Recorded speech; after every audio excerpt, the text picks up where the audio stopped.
A hipertensão nada mais é do que um aumento da força que o sangue faz na parede do vaso. Isso a longo prazo, isso de forma mantida a longo prazo, a longos anos, isso pode gerar lesões nos órgãos. Ela é silenciosa. Para você chegar a sentir alguma coisa, ela tem que estar bem alta. Então, quando eu descobri, já estava 16/12, eu estava sentindo um mal-estar. Já perguntou como a hipertensão pode impactar a sua vida? A hipertensão é uma condição crônica e que a gente precisa ter controle, fazer monitoramento. E hoje a gente vai trazer um paciente e um médico aqui para a gente conversar. O que é hipertensão, quais os impactos disso e como que a gente pode montar estratégias de tratamento, evitando até com que o paciente tenha medo. Então, hoje hipertensão é o tema do Glicast. Roda a vinheta que a gente fala mais disso.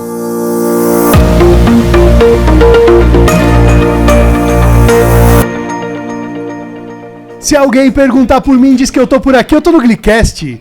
Eu sou o Gabriel Show, seu host, e hoje o tema é hipertensão.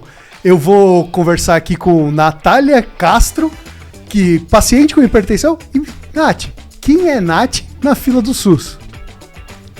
Eu sou a Natália, eu tenho hipertensão desde os 23 anos, hoje eu tô com 30. E desde então eu vou convivendo como dá ali com a condição, com acompanhamento. É isso. Doutor Lucas Trindade, apresente-se. Muito prazer, muito obrigado pelo convite. Eu sou o Lucas Trindade, sou cardiologista, atuo aqui em São Paulo e vai ser um prazer falar sobre hipertensão aqui hoje com vocês. Que legal. Doutor Lucas, eu vou começar, eu normalmente apresento primeiro o paciente aqui, mas sempre a primeira pergunta é: hipertensão, o que é? Me ajuda aí a explicar para quem está assistindo a gente, para a Natália, que diz que tem hipertensão, mas acho que vamos entender melhor esse caso aí. Claro, é sempre importante a gente entender o que é a hipertensão. A hipertensão nada mais é do que um aumento da força que o sangue faz na parede do vaso. Isso a longo prazo, isso de forma mantida a longo prazo, a longos anos, isso pode gerar lesões nos órgãos. Então, uma pressão alta a longo prazo pode levar a lesão no cérebro e AVC, pode levar a lesão no coração, insuficiência cardíaca, infarto, pode levar a outras lesões em outros locais. Então, esse aumento da pressão no vaso, a longo prazo, vai deteriorando o vaso e os órgãos que ele irriga. Então, é importante que desde sempre a gente entenda o que é hipertensão, como tratar, como identificar, para que a gente tenha um controle adequado e assim a gente diminua o risco cardiovascular no longo prazo. Nath, me conta um pouquinho, né? Tenho hipertensão desde os 23 anos, foi o que você me disse. Isso. Como foi esse diagnóstico? Como que chegou esse CID chegou aí? Nossa, eu não esqueço do dia, porque eu não estava passando muito bem. E aí eu medi com a minha mãe, meu pai tem hipertensão, minha mãe tem hipertensão, então... E meu pai tem desde os 20 anos também, desde muito novo. Eu estava passando um pouco mal, acho que dor de cabeça, a gente mediu, estava 16/12. E aí a gente tomou remédio, ela regularizou, marcamos exames. Mas nessa noite especificamente, eu lembro da minha mãe entrando no meu quarto várias horas, assim, de hora em hora, para ver se eu ainda estava acordada, para ver se eu ainda estava viva, porque ela ficou muito assustada. Aí acho que na mesma semana a gente foi no consultório, o médico pediu alguns exames, já pediu para eu tomar um medicamento desde ali, enquanto eu não fazia os exames. E depois que ele viu, ele falou: bem-vindo ao mundo dos hipertensos. Que eu fiz um mapa, foi quando ele olhou o mapa. E como que você sentiu? Qual foi a sensação física que bateu para começar, até para medir a pressão? Não foi um diagnóstico fácil, é muito desconfortável fazer um mapa, por exemplo, esses exames que você tem que fazer para ser diagnosticado. É um diagnóstico um pouco difícil, porque ele vem com muita culpa. Era uma época que eu estava muito acima do peso, já existia uma culpa estética e agora vira uma culpa de saúde. Eu acho que no momento do diagnóstico faltou muito acolhimento, até por parte do médico. Ele falou: bem-vindo ao mundo, tá aqui seu remédio, vida que segue. Mas aí você fica com a preocupação das complicações, que são mais conhecidas, com medo do que pode acontecer. Posso passar nervoso? Não posso? Compra o aparelho de pressão, mantém ele em casa, mede o tempo todo. Você fica meio bitolado nisso. Mas o diagnóstico em si, como eu me senti, foi culpada. E não teve nada naquela época que me ajudou com isso. Acho que é uma coisa que a gente meio que convive e vai aprendendo a conviver até melhorar um pouco, assim. Mas para chamar atenção pro diagnóstico, você sentiu dor, alguma coisa assim? Pré alguém te falar você tem hipertensão, você sentiu alguma coisa física? Ou foi exame que você fez ali, tipo, aleatório?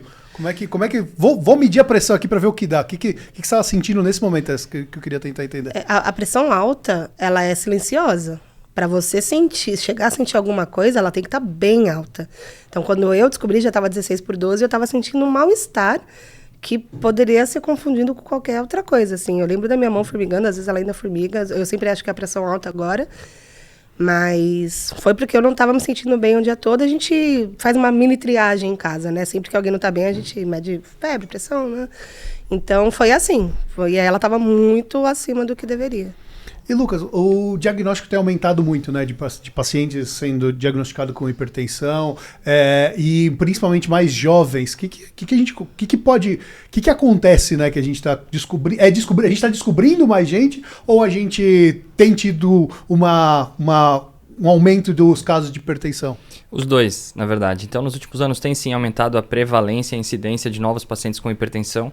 Algumas coisas mudaram nas últimas décadas, digo de 40 anos para cá, 30 anos para cá. O padrão alimentar da nossa população mudou. Então, muito mais comida processada, junk food. Nos Estados Unidos, principalmente, a gente vê o boom de obesidade. Então, essa mudança do padrão alimentar traz para cima o diagnóstico de hipertensão. Nossa população também, quanto mais moderna, dos anos 2000 para cá, menos ativa. Então, a gente tem uma população que fica mais em casa, é menos ativa de modo geral, menos atividade física regular. Então, esse sedentarismo e aumento do peso, junto com a mudança do padrão alimentar, vem sim apertando a população em ter uma incidência de diagnóstico. E, além disso, a gente tem mais facilidade de ter o diagnóstico. Nossa população tem cada vez mais acesso à saúde, acesso a formas de diagnóstico, acesso a check-up, campanhas na rua, campanhas no shopping, campanhas nas escolas, para que a gente vá se conscientizando sobre hipertensão, sobre diabetes. Então, vem sim tendo um aumento pela mudança populacional que a gente tem e também pelo aumento dos diagnósticos que a gente está tendo hoje em dia. E Nath, eu não conheço a Nath já há algum tempo, mas eu conheci uma Nath e tem outra Nath aqui. O que mudou na sua vida? Quais foram as mudanças de estilo de vida ali que aconteceram pós-diagnóstico? O que você fez ali? Nossa, na época do diagnóstico, acho que pode até ter sido uma consequência disso, mas eu não tinha tempo de me exercitar, estava fazendo faculdade e trabalhando à tarde e noite, e só comia besteira, que era o que dava tempo, às vezes até por uma questão de estresse, você também acaba comendo mais, a comida mais acessível é as comidas que fazem mais mal, então isso é o que estava acontecendo na época. Depois do diagnóstico, que você toma um susto, aí você tem que mudar os seus hábitos. Eu demorei um pouco para aceitar o diagnóstico, então esse processo também foi bem lento. Eu acho que foi quando eu fiz uma cirurgia de desvio de septo ali, que eu tive que pedir autorização pro meu cardiologista para poder fazer, que eu tive que mudar alguns hábitos também para que a cirurgia ocorresse com maior segurança. Então, a partir dali, a gente foi desenvolvendo. A partir dali, eu perdi uns 20 quilos. Fica aquela esperança de, será que é porque você está com sobrepeso? E aí, quando perde, você vê se você é hipertenso mesmo ou não, se era isso que estava causando. Então, eu também queria fazer esse teste. Minha pressão continua dependendo do remédio, então eu imagino que seja algo que é crônico, é com isso que eu vou conviver, mas eu fiquei com os bons hábitos. Então, hoje eu tenho uma alimentação muito melhor, eu faço uma manutenção ali do peso e me exercito. Então, mudou bastante. E Lucas, esse ponto ali de fazer o acompanhamento, né, da pressão, quais são as consequências de uma pressão alta contínua por muito tempo ali, eu não fazer esse acompanhamento, essa mudança de estilo de vida que a Nath trouxe aqui pra gente? Então, é importante que a gente tenha um controle adequado, um manejo adequado dessa pressão. Então, pressões que não estão na meta, geralmente 12/8 é o ideal que a gente busca a pressão. Diagnóstico acima de 14/9, a gente tem que trazer ela sempre para o ideal. Muitas décadas com essa pressão alta, então a gente não está falando de algo a curto prazo. Então não é da Nath agora dos 30 para os 40, geralmente. O problema de uma pressão não controlada é dos 30 para os 40, para os 50, para os 60. Então a gente está falando de 2, 3, 4 décadas de lesão nas artérias, e isso ser uma doença que, junto com as outras, como colesterol, como sedentarismo, como alimentação inadequada, cigarro, tudo isso vai levar à deterioração das artérias. Isso vai acabar levando a pequenas lesões e entupimento. Entupimento que pode gerar infarto, entupimento que pode gerar AVC. Então, a hipertensão não controlada a longo prazo é que é o problema. Então, o risco a curto prazo, existe um risco da hipertensão levar a uma emergência hipertensiva, uma urgência hipertensiva, quando tem picos muito altos, mas o que a gente mais se preocupa é uma pressão não controlada, que não é tratada por décadas. Isso sim vai levar lá na frente que o paciente tenha complicações graves, como AVC e infarto é o que mais dá medo pra gente. E a hipertensão é a doença que mais tem relação com mortalidade nos pacientes que têm infarto e AVC. Então, hipertensão é uma coisa que preocupa a gente, que a gente tem que tratar bem. Você sabe, a gente fez aqui também já um Glicast sobre doença renal crônica, e o paciente que esteve aqui com a gente, ele contou exatamente essa história, né? Eu fui diagnosticado com hipertensão muito tempo, e hoje eu faço acompanhamento de doença renal crônica e tal. Então, também existem outros órgãos ali que são... A gente fala muito em diabetes, né? Da nefropatia, da retinopatia. Isso também existe por causa da pressão alterada. As mesmas lesões que o diabetes vai causar, a hipertensão também vai causar. Então, os mais importantes e mais graves, infarto e AVC. Mas também retinopatia diabética, nefropatia diabética, a hipertensão, principalmente doenças nas artérias, como aneurisma, tanto de aorta como de artérias das pernas. Então, essas são as principais doenças. Então, os órgãos principais que a gente vai falar de doenças diabéticas e de doenças hipertensivas, retina, então lesões visuais que essas doenças vão levar, doenças cardiovasculares, doenças cerebrovasculares e doenças renais. O mais comum na população brasileira são os pacientes hipertensos e diabéticos, que vão levar a doença renal crônica, também uma das principais causas de pacientes que precisam de diálise. Sim. E aí, acho que eu queria só fazer um adendo aqui. A gente recentemente fez uma atualização no aplicativo da Glic. E nesse aplicativo, lá a gente falava muito de glicemia, e acho que a gente fez uma repaginação do app para trazer com que o paciente crônico consiga fazer o acompanhamento mais holístico, né? Então hoje a gente consegue acompanhar a glicemia, pressão arterial, então hoje você consegue registrar sua pressão arterial dentro do app e levar também, fazer o acompanhamento da pressão arterial e compartilhar com a equipe médica em tempo real, peso, alimentação, então todo a mudança do estilo de vida, assim, o app está ali disponível para registrar tudo isso e levar ali. Super importante. E Nath, você me falou um pouco de histórico familiar, né? Conta um pouquinho para mim o que influenciou na percepção, na família, quando quando do seu diagnóstico, algo mudou na família ou foi só Natália que mudou? Acho que primeiro foi Natália. Em casa, os hábitos em casa eram... Eu não sei o que acontece, assim, porque tudo que a gente gosta muito, os pais, eles querem cuidar. E aí... No cuidar, eles acham que é fazer tudo que você gosta. E você vai gostar da comida que é mais gostosa. Então, sempre teve muita disposição de alimentos em casa. Nossa, foi muito difícil fazer dieta numa casa onde tem tudo que você gosta, tudo. E assim, aí quando foi Natália fazer, tinha lá só as coisas da Natália. Não toca na salada da Natália. Essa farinha de baixa... sem a farinha de amêndoas, que tem ali... pouco carboidrato, é da Natália. E aí ficou assim. Só que aí depois de um tempo, você vai aprendendo a fazer receitinhas, você consegue adequar na rotina, você sai para passear com o cachorro, todo mundo gosta ali dos nossos cachorrinhos. Vai todo mundo engajando junto. Aí de repente, você vai fazer uma omelete de manhã? Não comprei pão. Faz para 2. Então, aos pouquinhos, todo mundo foi entrando junto nos hábitos. Hoje, meu pai e minha mãe saem para correr de manhã. Mais do que eu. Eu saio para andar com o cachorro, eles saem para correr no parque. Eles têm hábitos muito bons, então a família entrou numa vibe bem boa de hábitos bons, porque precisa, não tem como. Eles têm que se cuidar, nós todos temos.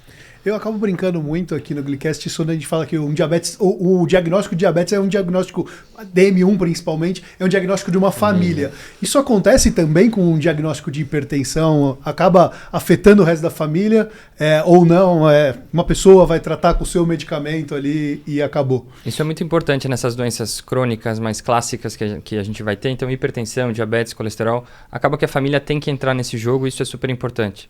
E a família entra no jogo quando a gente realmente entende os principais fatores não farmacológicos que a gente tem que cuidar. Então, atividade física, a gente vai estar falando do paciente, mas também de toda a família que pode ter fator de risco. Se tem um paciente na família com hipertensão, toda a família tem um risco a mais de ter hipertensão também. Então, a atividade física é uma coisa que a gente tem que buscar, e isso acaba envolvendo a casa, como você falou. Sim. Então, buscar ter atividade física regular, pelo menos 150 minutos por semana, que isso leve a um controle melhor do peso, que atinja as metas em relação à circunferência abdominal e IMC. Tudo isso vai tratando a hipertensão, essa é a parte não farmacológica e a mais importante. E quando a gente fala de peso e atividade física, o peso é o que tem mais relação com esse tratamento. Então, a forma de fazer compras, como que estão as comidas em casa, a forma de cozinhar, a quantidade de comida, a atividade física que a gente associa, tudo isso é um tratamento que é importante a casa toda estar junto do paciente. Então, essas medidas familiares são importantes, isso faz com que o paciente tenha mais aderência ao tratamento e consiga mais resultado. E exames, né? Eu quero. A Nath falou de alguns sintomas lá no momento, mas como que também eu faço uma triagem inicial? Passei na consulta com o cardiologista, como é que a gente começa a desconfiar disso, de hipertensão? Como é que a gente faz essa triagem ali do paciente? Ótima pergunta. Isso é importantíssimo a gente entender sobre o diagnóstico precoce. Então, é uma doença silenciosa, como a Nath falou. Então, a hipertensão ela não vai dar sinais, principalmente nas suas fases iniciais. Então, uma das coisas que a gente tem que ter é medidas de rotina, medidas aleatórias de pressão, para que a gente entenda se a gente está mais para lá ou mais para cá. Então, sempre na presença de um médico, seja clínico, cardiologista, pronto-socorro, admissional, demissional, são momentos da vida em que a gente passa por uma avaliação e que a gente sempre vai medir a pressão. A medida da pressão tem que ser adequada, de forma correta, com todos os detalhes para que seja uma aferição correta. E é dessa forma que a gente vai tentando triar o paciente. As rotinas de check-up também são importantes. Então, paciente jovem que tem algum sintoma ou paciente jovem que já tem algum diagnóstico de dislipidemia ou diabetes, importante que faça o check-up para também avaliar a hipertensão, que é a medida de pressão no consultório. E principalmente pacientes acima dos 40 anos que já têm uma rotina de check-up. Nessas rotinas é que a gente vai medir a pressão e identificar se tem alguma coisa diferente.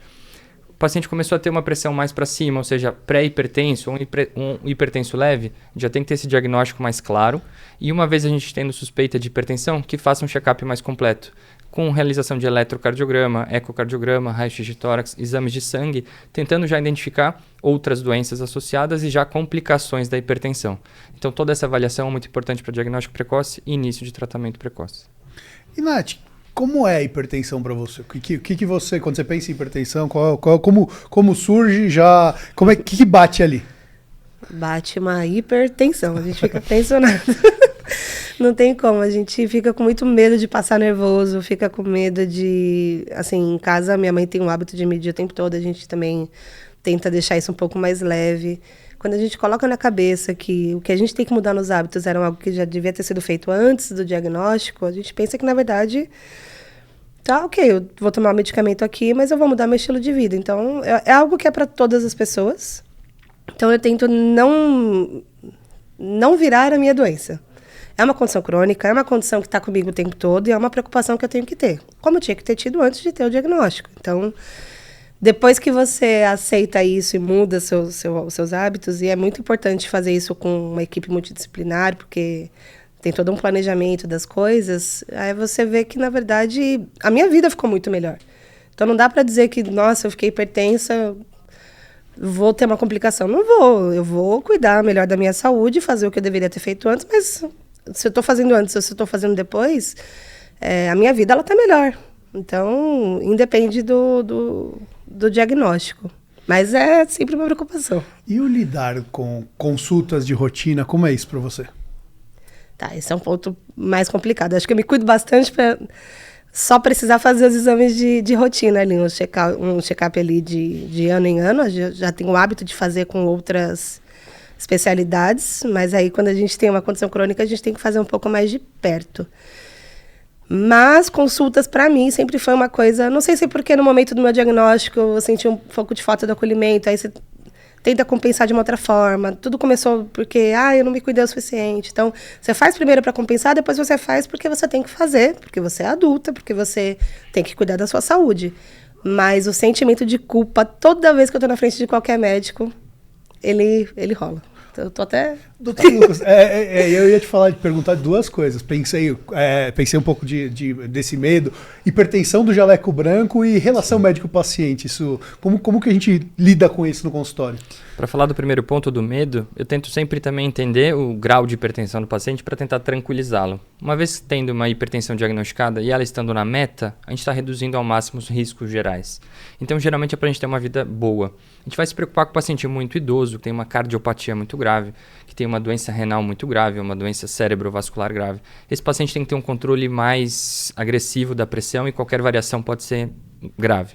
No paciente jovem que não tem complicação, desde que a pressão bem controlada, eu tento compartilhar essas informações para o paciente ficar mais tranquilo. Vai poder fazer atividade física regular, vai poder ter atividade sexual normal, vai poder ter uso de bebida alcoólica eventual, é para ter uma vida normal.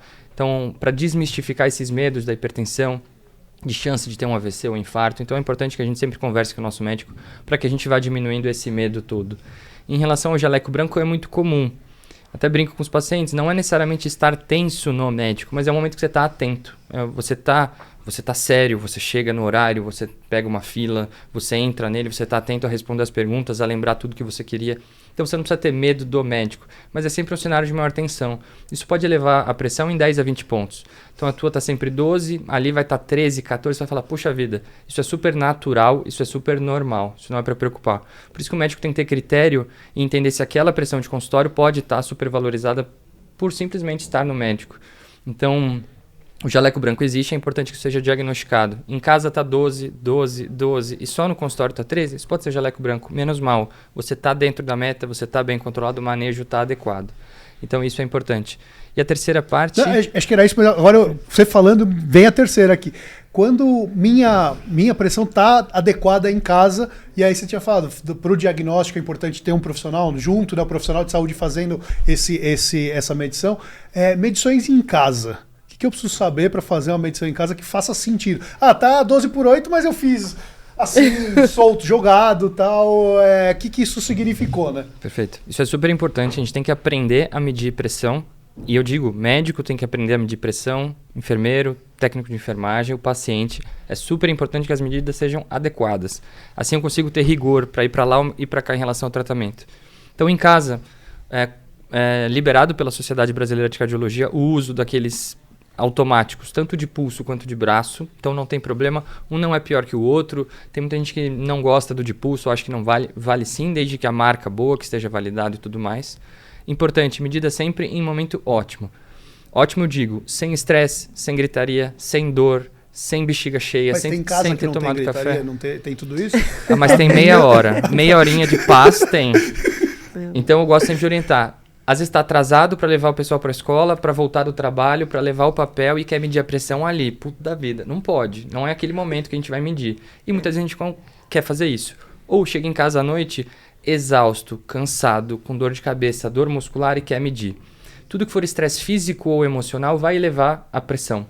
Então, se a gente está num momento de dor e cansaço e dor de cabeça, às vezes não é a pressão que causa a dor de cabeça. É a dor de cabeça que está levando ao aumento da pressão. Então, para que a gente saiba se a pressão está controlada, são medidas em momentos ótimos, geralmente ao acordar ou ao dormir, que é quando o ambiente não está apertando demais. E essas medidas ótimas têm que ser bem feitas, sempre sentado ou deitado, tronco relaxado, pernas relaxadas, sem estar conversando, bexiga vazia, sem ter fumado nos minutos anteriores, sem ter tomado café preto nos minutos anteriores, sem ter subido escada nos minutos anteriores e sempre bem relaxado. A medida vai ser feita quieto, e a gente vai medir pelo menos 2 vezes a 3 vezes para que a gente tenha clareza se aquela pressão é fiel. Às vezes vem uma medida 15 e a outra já vem 12. Mede mais uma. A terceira vai vir 12. Não, tá 12. Então sempre medidas muito bem feitas. Se você ao acordar a pressão tá 12, ao dormir a pressão tá 12.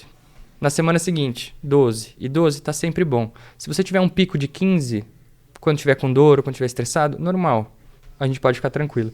Então essas medidas em casa são importantes, mas eu tenho que saber quando e como foi medida para saber como lidar com essa pressão.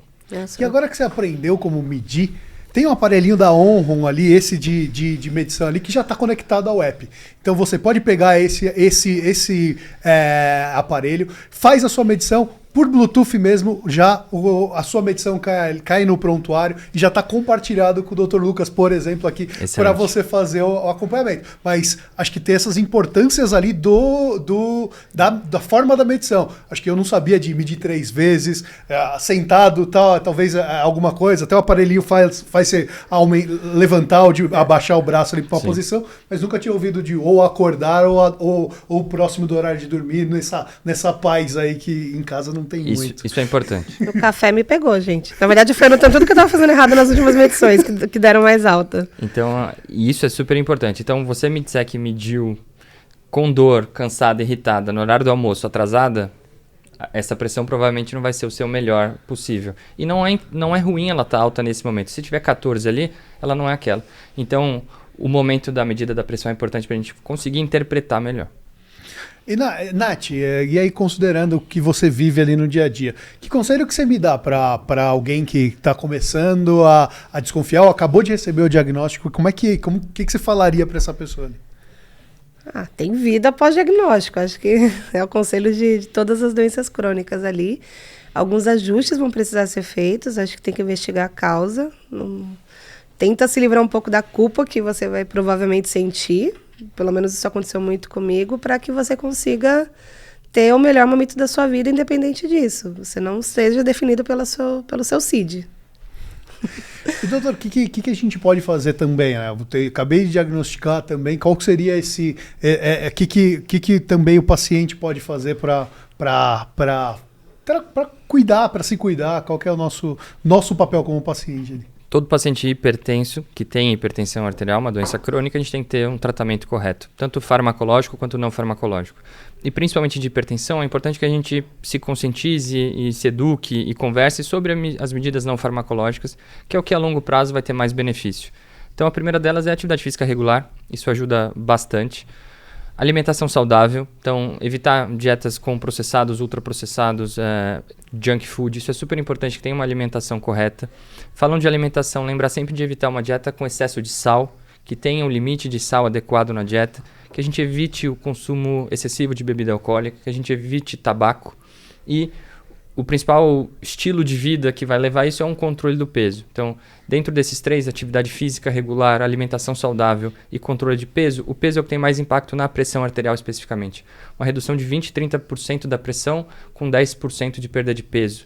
Então, a gente pode ter esse impacto muito fácil com o controle do peso. Então, isso tem também formas de manejo. Então, com esses hábitos, a gente tem um controle de hipertensão. E como você falou, melhorei a alimentação, vou ter atividade física regular, tenho um controle do peso mais adequado, tudo isso vai influenciar e muito possivelmente vai reduzir a necessidade de remédio. Muitas vezes não tira todos os remédios, mas em algum momento isso pode acontecer. Pacientes com uma perda de peso muito importante têm sim como regredir essa hipertensão e parar de tomar remédio muitas vezes.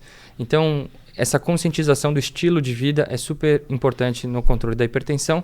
E outro ponto importante, o tratamento de hipertensão ele é muito falho nas diretrizes por também aderência medicamentosa. Então, os pacientes que têm indicação de remédio, muitas vezes não se adaptam ou são muitos remédios, é muito difícil. Então, é importante que converse sempre com o médico a melhor forma de tratar, de fazer a prescrição, porque a aderência medicamentosa é um dos principais problemas para sucesso no tratamento. E se não tem aderência, a gente aumenta o risco no futuro. Então, a gente conscientizar sobre estilo de vida e sobre aderência medicamentosa, 2 pontos importantíssimos. Em diabetes existe um indicador que fala que 1 em cada 7 medicamentos são esquecidos, né, pelo paciente. Então, em hipertensão é a mesma coisa. Não tem dúvida. E até porque vão ser sempre 2 vezes ao dia, o outro é 3 vezes ao dia, um é o acordar, um é o dormir. São 4 classes vira 9 comprimidos, fora os do colesterol, fora os do diabetes. Então, a gente tem que tentar ajudar ao máximo o paciente e conscientizar. Esse manejo adequado é do médico conscientizar, como terapia cognitivo-comportamental, como ajudar o paciente a entender o ambiente da casa dele, ou como facilitar o jogo, ou o quanto ele tem que ter força para fazer aquilo, mas realmente que a gente se ajude, que a gente compartilhe desse tratamento e que isso resolva. E tem um ponto aí, você falou de atividade física, né? Qual é a atividade física ideal para controle de pressão? Existe alguma... O que eu preciso fazer? Vou calça o sapato, vai correr? Qual que é a receita de bolo? Grosseiramente falando, a gente precisa de qualquer atividade física. Pode ser atividade física resistida, então só academia, tem grande benefício também. A atividade aeróbica como corrida, bicicleta, outras coisas também tem muito benefício e os dois isolados têm benefício. O melhor é sempre tentar casar.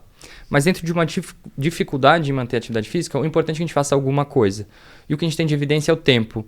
Pelo menos 150 minutos por semana. Então, que a gente consiga pelo menos 3 vezes 50 minutos por semana a gente ir tentando fazer atividade física. Seja uma caminhada, seja uma corrida, um futebol, um beach tênis, uma academia, o que você quiser. Mas a gente precisa ser regular nessa atividade física. Então, ser ativo é melhor que ser sedentário, mas a atividade física regular é diferente de ser ativo. A gente tem que tentar buscar atividade física regular pelo menos 3 vezes por semana, 150 minutos. E, Nath, atividade física, o que tem feito? Eu danço. A gente vai muito no que a gente gosta de fazer para conseguir se manter, porque o importante é a constância, até para perda de peso. se a doença vai acompanhar você onde você vai, então a sua constância nos bons hábitos tem que estar também. Eu faço caminhada, vou voltar para musculação. Eu parei um tempo porque eu estava de mudança de casa, estou procurando uma academia boa perto. Mas aí é pra gente unir aí o aeróbico. Mas por enquanto eu tô na dança e na caminhada ali com o cachorrinho, que já perdeu uns 2 quilos depois que ele mudou de casa comigo. Ótimo. E alguém virou professora de dança, né? Que dá aula de dança, tem dancinha. Tá faltando só o TikTok, né? Não, mas é dança de salão, gente. Não é essa dancinha aí, não. Mas eu gosto também. Excelente. E assim, pensando muito no estilo de vida, né? Que a gente tem, acho que, algumas recomendações aí que a gente está falando de mudança de estilo de vida. Alguém com mais idade, né? Por exemplo, pegar a Natália jovem, talvez seja muito mais fácil fazer algumas mudanças. Como é que eu aplico essa mudança de estilo de vida num paciente com mais idade? Como é que esse processo acontece? A gente tem que individualizar de paciente para paciente com suas limitações, com a idade, com outras comorbidades. Mas, de modo geral, as regras são as mesmas. Então, a atividade física, dieta balanceada, sal, cigarro, álcool, com controle de peso, com atividade física regular, 150 minutos, isso vai servir em toda a faixa de população. A gente vai ter uma busca, por exemplo, um idoso frágil, a gente tem que primeiro ter uma recuperação muscular, uma reabilitação muscular. Então, por exemplo, um pilates ou uma fisioterapia seria o ideal para que ele tivesse musculatura. Então, a gente pode individualizar caso a caso para ver. Um paciente que tem um percentual de gordura muito alto, idoso, e que queira primeiro perder peso, que isso seja importante, talvez uma atividade aeróbica, caminhada e bicicleta seja o que mais vai ter benefício para ele. Então, a gente pode tentar casar alguma coisa do tipo de individualizar a partir do perfil do paciente. Mas a ideia é a mesma, que a gente busque algo a fazer aeróbico ou anaeróbico, sempre de forma saudável, com profissionais de saúde, fisioterapeutas, profissionais de educação física, que tenham ajuda profissional para ajudar, assim a gente vai ter mais sucesso. E, Lucas, uma pergunta. Você falou bastante de um prato saudável, né, da alimentação saudável. O que é um prato saudável? O que não é junk food? Como é que eu olho para um prato e falo, isso aqui faz sentido, isso aqui é mó loucura? O que eu preciso cortar, o que eu não posso cortar, o que eu preciso ter no meu prato no dia a dia? Além da folha, né? Tem que ser além coisa gostosa. Mas eu tô comendo papel faz um mês e nada muda. Mas pergunta importante para a gente ter na cabeça. A gente vai ter sempre análises micro, o nutricionista é muito bom para que ajude a gente a entender em casa como fazer tudo isso, mas a ideia macro tem que estar clara na cabeça de todo mundo e no consultório é importante que a gente converse isso. Então, o que mais tem evidência de que faz muito mal são essas comidas ultraprocessadas, comidas industrializadas, comidas congeladas. Então, esse é o primeiro ponto de tentar tirar. A gente vai olhar ali a caloria, o carboidrato, mas de forma geral eles têm conservantes, tem muita coisa que vai gerar um processo inflamatório, uma digestão inadequada, e são comidas que podem levar com gordura trans, com outros tipos de nutrientes que vão fazer mal. Então essa é a primeira gaveta de alimentos que a gente pode evitar ao máximo. A segunda é tentar uma dieta balanceada. Então, independente de ser... O paciente com diabetes geralmente tem um rigor maior em relação ao açúcar, mas de uma forma geral a gente tem que ser balanceado em tudo. O hipertenso pode comer sal. O paciente com hipertensão pode comer sal desde que controlado. O que a gente mais busca é evitar a dieta hipersódica. A dieta tem que ser normossódica, é isso que tem evidência.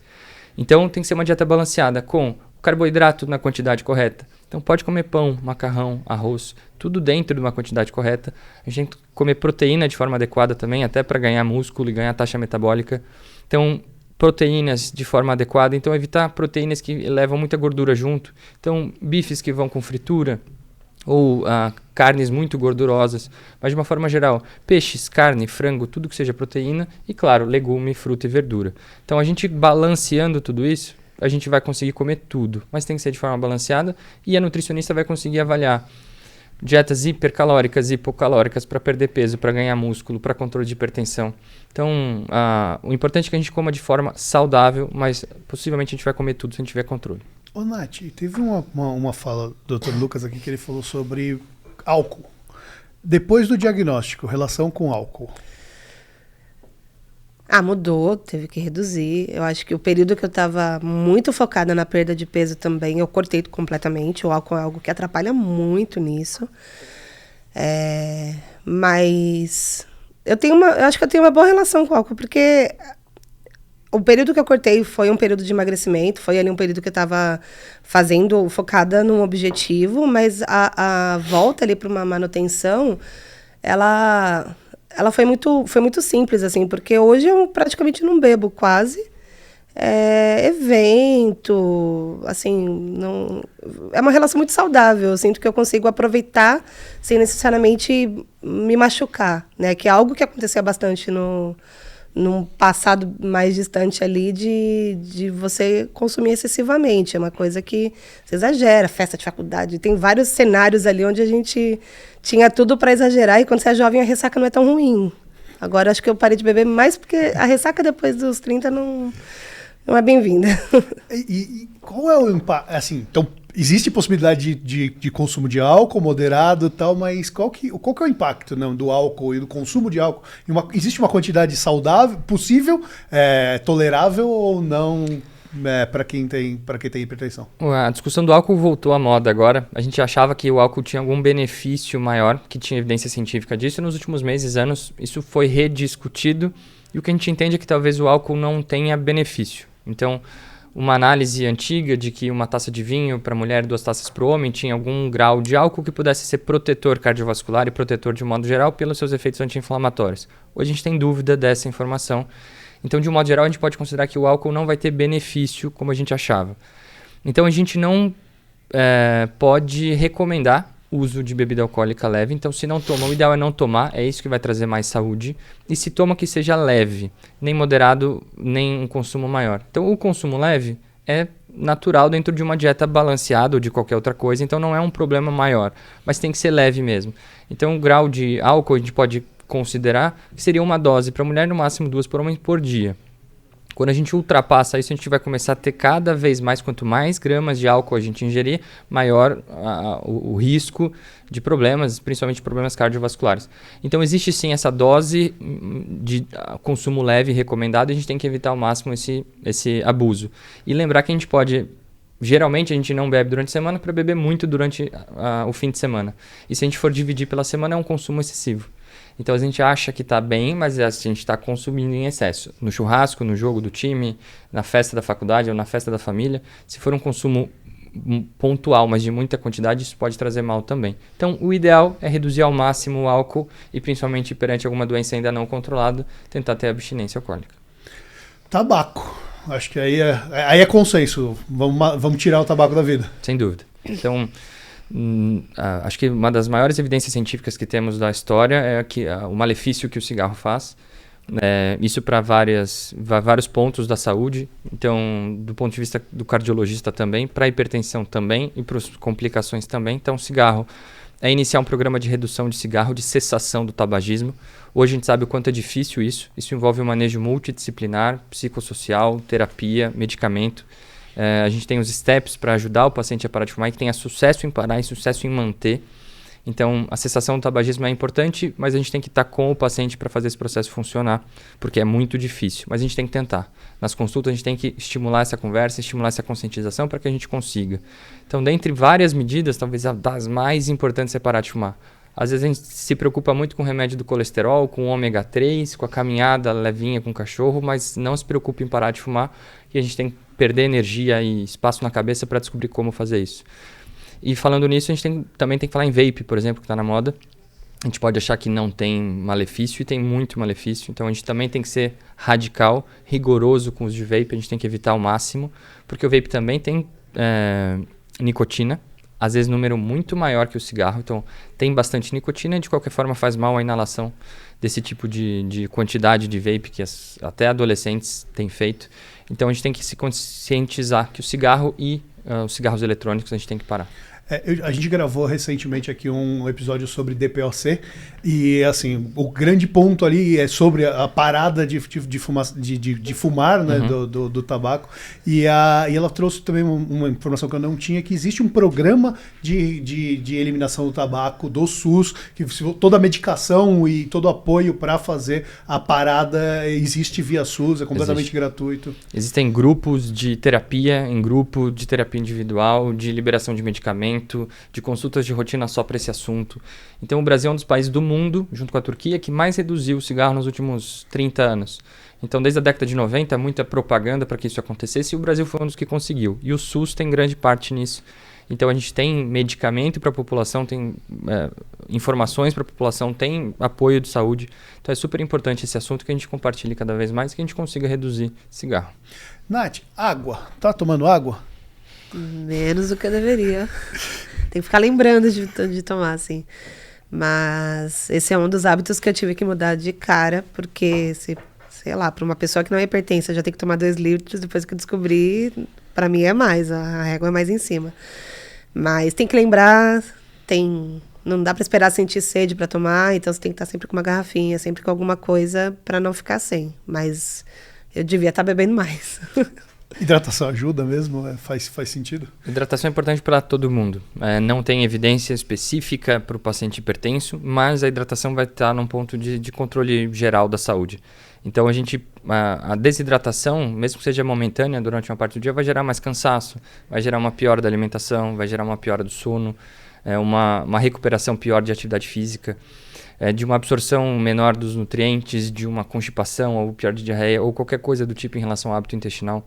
Então a hidratação é super importante. A gente acha que está tomando bem, mas está geralmente devendo em relação ao consumo de água, e isso é uma coisa que a gente tem que fazer. Melhorar a hidratação, melhorar o sono, melhorar o estresse, são todas coisas importantes também no controle de doenças crônicas como a hipertensão. Eu estava gravando um sobre atividade física, a gente falou muito sobre musculação, né? E aí tinha um personal aqui, ele falou, 0,45 por quilo de peso. Eu falei, meu Deus, eu nunca vou conseguir tomar 5 litros d'água hoje, né? Tipo... Então, às vezes a gente toma 1,5 litro, e se a gente for fazer 35 ml por quilo, 35, vai dar 3 litros.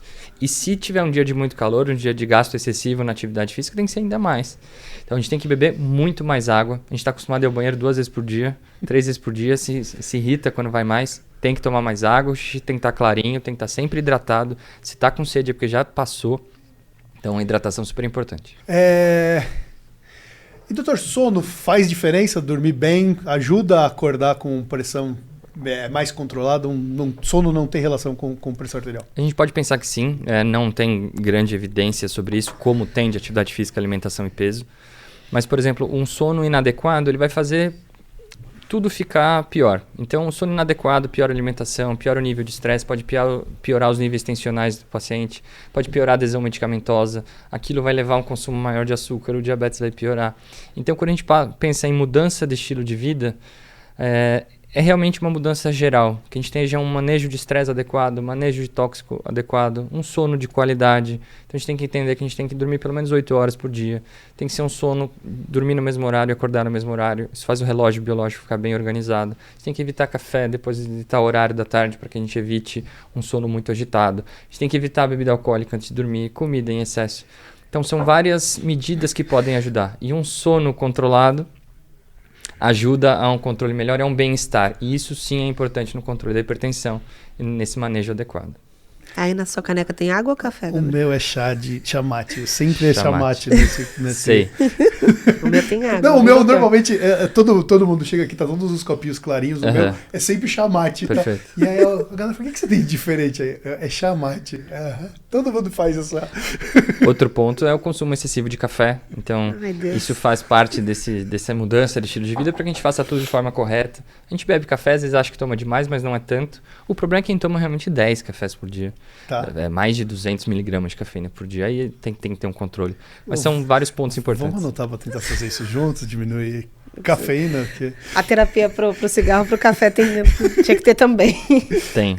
Mas a gente se conscientizando e conversando sobre isso, a gente vai melhorando. Que legal, eu acho que eu queria um recado de vocês, assim, para quem, acho que para a classe médica e para quem cuida do paciente com hipertensão, acho que o que a gente pode falar para eles, acho que seria legal, e depois você me falar um pouquinho do que você falaria para um paciente, tal. Pode ser? Interessante a pergunta, porque a gente geralmente não fala sobre isso, né? Mas acho que o que o médico mais quer é poder ajudar. Então, acho que... Hoje em dia, o tratamento mais moderno é compartilhar realmente com o paciente, entender o paciente, ouvir o paciente, para que a gente tenha um tratamento junto no caminho certo e que não seja doloroso, que não seja com tanto medo, enfim. Então, o que a gente tem que dar para o paciente é espaço para a gente tomar a melhor decisão junto. e que a gente siga nesse tratamento e que tenha consciência do que fazer e assim vai ser mais fácil e a gente vai ter mais controle e mais sucesso no futuro em relação ao tratamento de hipertensão. Nath, dá pra perder o medo de cardiologista? Ah, dá. Você vê no Glicast, ameaça ele antes do episódio. Foi leve, foi leve. E aí, tudo bem. Não, dá. É um processo, eu acho que vai muito do profissional, vai muito do seu momento de vida também. Às vezes a culpa vem antes disso, você tá passando por outras coisas. A questão é que, independente de tudo isso, você tem que se colocar em primeiro lugar, você tem que se cuidar, não importa. A rotina parece que ela engole a gente, e aí a gente deixa a gente em segundo plano. E aí não se cuida, não faz as coisas que precisam ser feitas. E aí, como consequência disso, você fica com culpa, você fica com tensão o tempo todo. Então, eu acho que se colocar em primeiro lugar, antes das outras coisas que vão influenciar depois, então, você se blinda um pouco para conseguir pensar no seu próprio tratamento e na melhor vida que você pode ter. Acho que é isso, dá para perder o medo. E eu tenho um recado para você que chegou até o final do Glicast aqui e acompanhou a gente. Eu queria sugerir, assim, olha, conteúdo bom, qualidade, tá aqui no YouTube, então, ó, curte o episódio, faz ali, compartilha com amigos, famílias, conhece alguém com hipertensão, compartilha ali. Tem algum lugar aqui também que tem o inscrever-se, inscreve-se no canal, aí tem todo um pacotão youtubístico que já são quase 40 episódios, eu tô aprendendo isso aqui, mas você sabe o que tá fazendo aí. E eu queria agradecer a cada um de vocês por terem estado aqui. Natália, obrigado por compartilhar a sua história, por estar aqui com a gente. Dr. Lucas, obrigado pela aula sobre o manejo, né? Sobre o que é o tratamento e como que a gente pode lidar com ele.